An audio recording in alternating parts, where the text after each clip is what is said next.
அத்தியாயம் 12. மாரவேலின் ரகசியம்.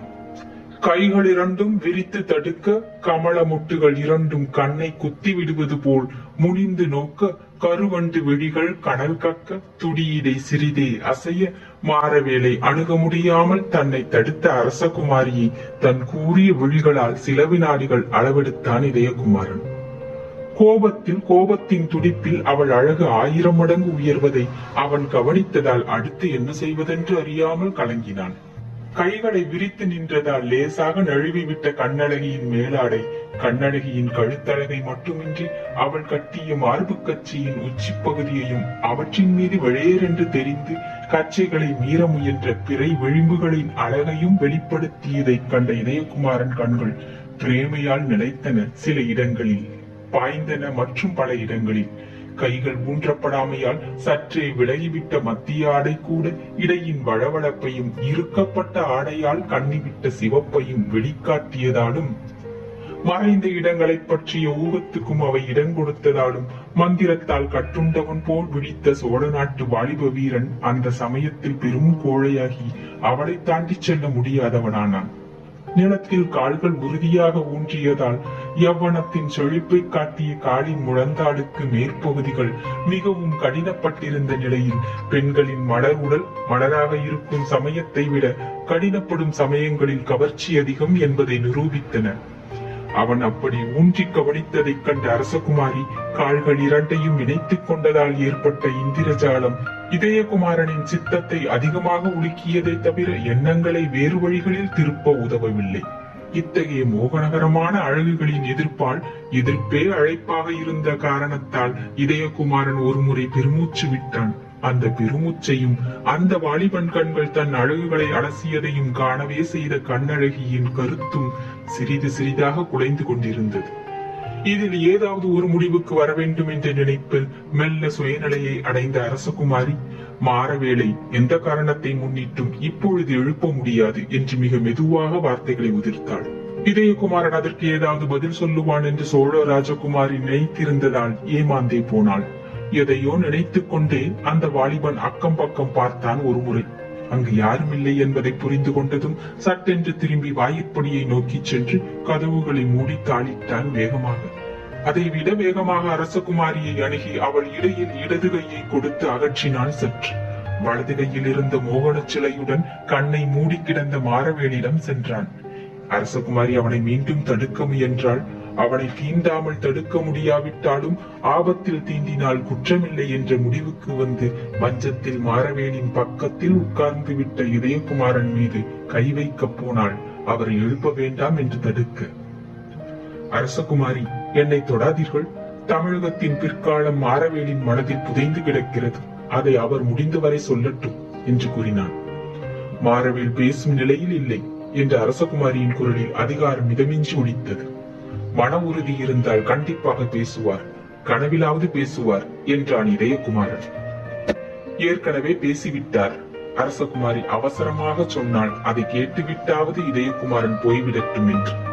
இதயகுமாரன் இமைகள் மேலே எழுந்தன சிந்தனையுடன். என்ன பேசினார் என்ற அவன் கேள்வியிலும் ஆவல் இருந்தது. ஏதோ முக்கூடல் என்றார், பிறகு திருமுக்கூடல் என்றார், கவனிக்க சொல் என்றார் என்று அரசகுமாரி கூறினாள். இதை கேட்டதும் இதயகுமாரன் சட்டென்று எழுந்தான் மஞ்சத்தை விட்டு. எழுந்த வேகத்தில் பக்கத்தில் நின்றிருந்த அரசகுமாரி மீது வேகமாக மோதிவிட்டதால் விழ இருந்த அவள் உடலை தாங்கி பிடித்தான். அப்படி பிடித்த நிலையில் கேட்டான், இதை ஏன் நீ முன்பே சொல்லவில்லை என்று. உதடுகள் கேட்ட முரட்டுத்தனம் அவள் உடலை பிடித்த கைகள் அழுந்திய தோளிலும் தெரிந்ததால் அரசகுமாரி சற்று முகம் சுளித்தாள். அந்த முக சுளிப்பையோ அவள் தோள்களின் வேதனையால் உள்ளத்தில் விளைந்த உவகையோ அந்த உவகை கண்களில் பளிச்சிட்ட விந்தையோ கவனிக்க இதயகுமாரனுக்கு நேரமும் இல்லை, அதற்கான மனப்பக்குவமும் இல்லை.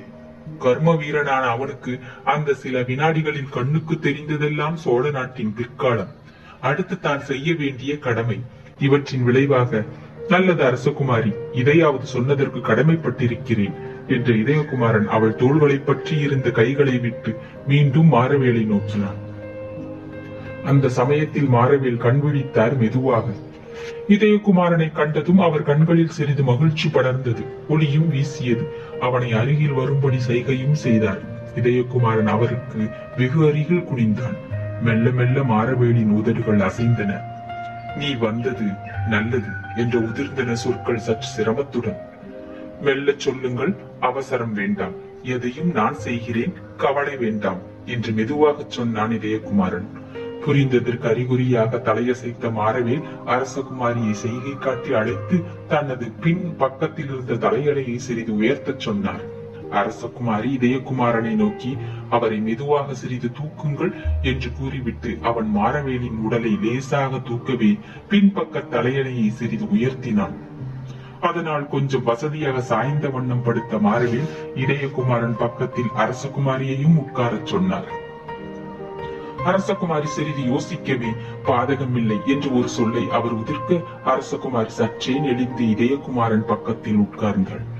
மஞ்சம் பெரிதாயிருந்தாலும் மாரவேல் சொல்லுவதை ஊன்றி கேட்க வேண்டி இருந்ததால் அவள் மீது சிறிது சாய வேண்டிய அவசியம் ஏற்படவே கொம்பு மீது தொத்தி ஏற கஷ்டப்படும் கொடிபோல் இதயகுமாரன் தோள் மீது தனது தோள் பட்டும் படாததுமாக சங்கடப்பட்டு சாய்ந்தாள். இருவர் முகமும் தனது முகத்துக்கு அருகில் வந்ததும் மாரவேலின் கண்கள் அவற்றை ஊன்றி பார்த்தன. மகிழ்ச்சி சாயையை அடைந்தன. நல்லது என்ற ஒரு சொல்லு முதிர்ந்தது அவர் வாயிலிருந்து திருப்திக்கு அடையாளமாக. மேற்கொண்டு அவ்விருவரையும் நோக்கிய மாரவேல் மெல்ல மெல்ல பேசலானார். முக்கியமாக அவர் கண்கள் இதயகுமாரனையே பார்த்தன அதிக நேரம். இதயகுமாரா, நீ சென்ற போது இளையவேல் மயக்கமில்லை, நாடகம் என்று சொன்னார். பிறகு தடுமாறி தடுமாறி கதையை சொன்னார். இதயகுமாரா, நாம் பார்த்தபோது அவன் கண் விழிக்காததும் தலை துவண்டு விழுந்ததும் வெறும் நாடகம். நீங்கள் சென்ற பின் நான் அவனுக்கு சிறிது நீர் கொடுக்கலாம் என்று குவளையில் நீரை கொண்டு அவன் வாயில் ஊற்ற முயன்றேன். அவன் இறுகி மண்டியிட்டு உட்கார்ந்து வாயில் நீரை புகட்ட குவளையை கொண்டு போனேன். சட்டென்று அவன் கை என் கழுத்தை வளைத்தது. நான் நிதானிக்கும் முன்பு அவன் குருவால் என் முதுகில் பாய்ந்து விட்டது. உடனடியாக அவன் எழுந்தான். குருவாளை கூட பிடுங்கவில்லை. கிழப்பிணமே, செத்தொழி, இளையவேலை கொல்லக்கூடியவன் இனிமேல் தான் பிறக்க வேண்டும் என்று கூறி நகைத்தான். அதற்கு பிறகு என்ன நடந்ததென்று எனக்கு தெரியாது. எனக்கு நினைவு தப்பிவிட்டது. அவன் போகும்போது என்னை உதைத்திருக்க வேண்டும். அது மட்டும் நினைவிருக்கிறது. நான் விழித்த போது இருண்டு விட்டது. மெல்ல மெல்ல விளக்கை ஏற்றினேன். படிகளில் ஏற முடியவில்லை. விஜயாலயன் தாயின் சிலைக்கு பின்னால் இருந்த ரகசிய வழியாக வெளியில் வந்தேன். அந்த வழி உனக்கு தெரியாது. ஆனால் அச்சுதரும் மன்னரும் அந்த அறையில் அந்த சிலைக்கு பக்கத்தில் திடீரென தோன்றினார்களே, நினைவிருக்கிறதா? அவர்கள் அந்த வழியாகத்தான் வந்தார்கள். நானும் அதே வழியாக வெளிப்பட்டு மெல்ல அரண்மனையில் வந்தேன். யாருக்கும் தெரியாமல் மறைந்து மறைந்து நடந்தேன். பிறகு உங்கள் அறையில் விழுந்தேன். இந்த நிகழ்ச்சிகளை மெதுவாக குரலில் மெல்ல மெல்ல சொன்னதால் நீண்ட நேரம் பிடித்தது அவர் விஷயத்தை முடிக்க. அதனால் ஆயாசம் அடைந்ததால் அவருக்கு மீண்டும் குவளையில் சிறிது பாலை எடுத்து வந்து புகட்டினாள் அரசகுமாரி. பிறகு மெல்ல அதிகாரத்துடனும் ஆணவத்துடனும் பேசினார் மாரவேல். இப்பொழுது திருமுக்கூடலுக்கு விரைந்திருக்கிறான் இளையவேல். அங்கு சேரமன்னன் பாசறை இருக்கிறது. உனக்கு திருமுக்கூடல் தெரியுமல்லவா என்று கேட்டார். பிறகு அவரே பதில் சொன்னார். இந்த நகருக்கு வடகிழக்கே அமராவதி, மணிமுத்தா நதி, காவிரி மூன்றும் கூடும் இடத்தில் உள்ளது அந்த ஊர். நேராக அங்கு செல். இம்மூன்று நதிகளும் கலக்கும் இடத்தே உள்ள முக்கூடல் நகரின் மேற்புறத்தில் சேரன் மாளிகை இருக்கிறது. அங்கு சென்று சேரனிடம் இதை கொடு என்று கூறி தனது இடுப்பை காட்டினார்.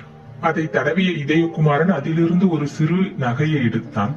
அதை கூர்ந்து நோக்கினார் மாரவேல் சில வினாடிகள்.